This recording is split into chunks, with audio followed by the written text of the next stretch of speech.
Okay, now I've written the array that's specified in problem 122. Okay, what we did up here was just kind of a warm-up to get the idea. But down here we've got an array. Okay, and there are 4 rows, and each row is infinitely long. And we want to see if we can assign a counting number to every number in this array.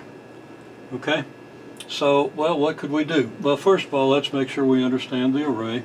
All the denominators here are 2, so we have 1 over 2. We don't write 2 over 2 because that can be reduced. It's not in lowest terms. 3 over 2, 4 over 2 is not in lowest terms. 5 over 2, 7 over 2, 9 over 2.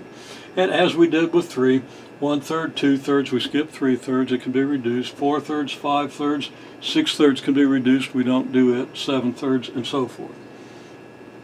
Multiples of 4, well, the only multiples of 4 we're going to write down are the odd number, or the only numbers in which the denominator is 4 are going to be those that have odd number numerators. So we have 1, 3, 5, 7, 9. Any numerator that's a multiple of 2 has a factor in common with the denominator, which is 4, and reduces. Then we have 1/5, 2/5, 3/5, 4/5. We don't write down 5/5, but then we write down 6/5, and so forth, till we get to 10/5, which reduces to 2, and then 11, 12, 13, 14/5, and so forth. Okay, so there's definitely a pattern to this, we can see what the pattern is from what we've written so far.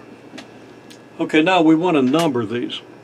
Okay, so one way to number them, we're going to put a 1 with this. We'll call this number 2. We'll call this number 3. We'll call this number 4. And then, we could come over here and call this 5, 6, 7, 8, but I want to start at the top again. 5, 6, 7, 8. Just taking each column, 9, 10, 11, 12, 13, and so on. It's clear that if we continue this number scheme long enough, there's no number in either of these rows that we're not eventually going to get to. Okay? So it's very clear. Now, to write down the rule, I'm not going to ask you to do a rule for this because it would be a pretty complicated rule. Too many conditions and so forth. It'd be pretty much impossible to do it. So what I'm doing here is I'm numbering a column, then a column, then a column, and so forth, right? This column, then this column, then this column, then this column. Now, if I have all the rational numbers, of course, each column would go on forever because my denominators keep going on forever, right? So I'd have 1 over every possible counting number in this column, and then I'd have another number, whatever the smallest number that doesn't reduce with that counting number, in this column, a complete infinite row, an infinite column. Each of these columns would be infinite. There'd be infinitely many rows, each with infinitely many numbers in it. So then the question is, how in the world could we number that? Or it seems like it should be impossible. It seems like we got an infinite number here, and an infinite number of that infinite number, so that it should be impossible to number them, because the infinity, where you have an infinite number times an infinite number, should be bigger intuitively than the infinity where we just have 4 times an infinite number. Okay, it's very clear that we can number the 4 rows. Okay, the numbers in the 4 infinite rows. But if we had an infinite number, what are we going to do? Well, it turns out there's a way to do it. Okay, I'll number these in red. That's going to be 1. This is going to be 2. This is going to be 3. This is going to be 4. This is going to be 5. This is going to be 6. This will be 7. This will be 8. This will be 9. This will be 10, 11, 12, 13, 14. And we don't have any more numbers listed here, but it's understood now that these numbers go on, so there'd be one down here for 15. And then there'd be another number over here, there'd be 16, and so forth.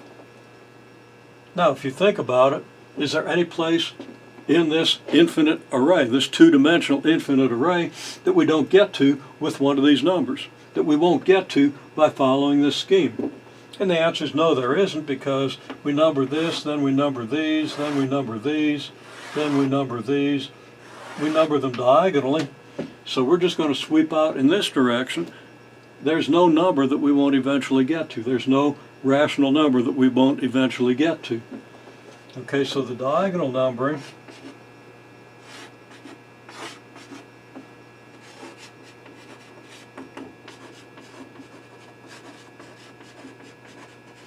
shows the rational numbers are countable.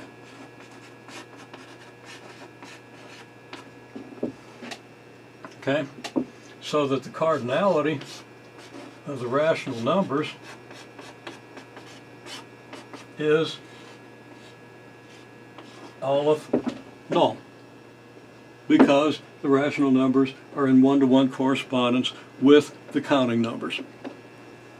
And two sets are of the same cardinality if you can create a one-to-one correspondence between them.